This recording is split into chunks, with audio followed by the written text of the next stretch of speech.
What was one time you were treated differently because of your skin color? I was having a rough day at work, and all I wanted to do afterward was to sit on the couch and let the TV watch me while eating food not cooked by my own hands. The answer to that? Delivery. I made a quick order and let my dog, Bongo, into the yard to burn some energy and sat camped outside with him while waiting for the delivery. Pertinent details before things get real. My neighbor and I share a fence with a doggy door as our dogs are super close, and you can bet each time that if my dog is outside, hers will follow for cross-yard playtime. This was the case today, and I probably had bad judgment on my part to think that I would be able to break up the fun quickly.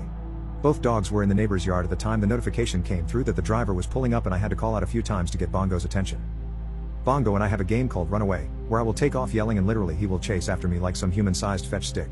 I used this to my advantage until he realized I was putting him back inside, but I managed to get him through the storm door and shut the screen before he could run out again.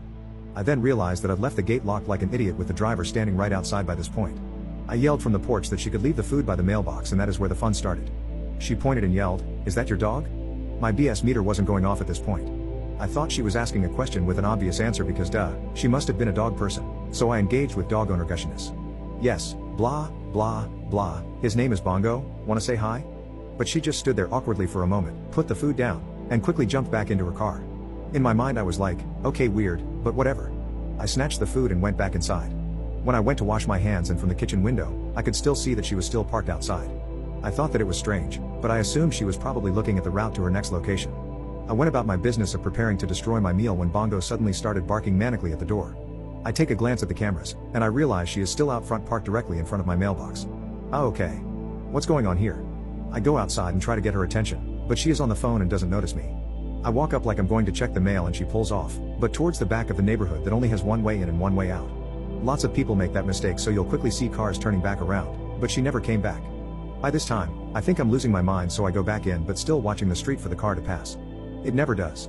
About 10 minutes later, Bongo starts going crazy at the door, so I check the cameras to see two police cars sitting outside my house. The cops got out of their car and started pacing back and forth in front of mine and my neighbor's yards. I go out to see if anything is wrong, and they introduce themselves before saying they were called because a stolen golden retriever was reported at my address and if there was a dog in my house. Suddenly it dawned on me. That driver had called the police and reported me because they thought I stole Bongo. I explained my version of what happened and they were really respectful and apologetic, but asked if I could get Bongo to prove what I was saying. I went ahead and opened the door for Bongo, and he took off at light speed ready to greet the new faces outside. His collar has tags matching the address with my name and phone number on it, in case he was ever lost or stolen, which was proof enough for them as it was obvious that they wanted to get this over as fast as possible. No hard feelings on either side. We were all walking away when the delivery driver's car slowly came creeping up from the back of the neighborhood.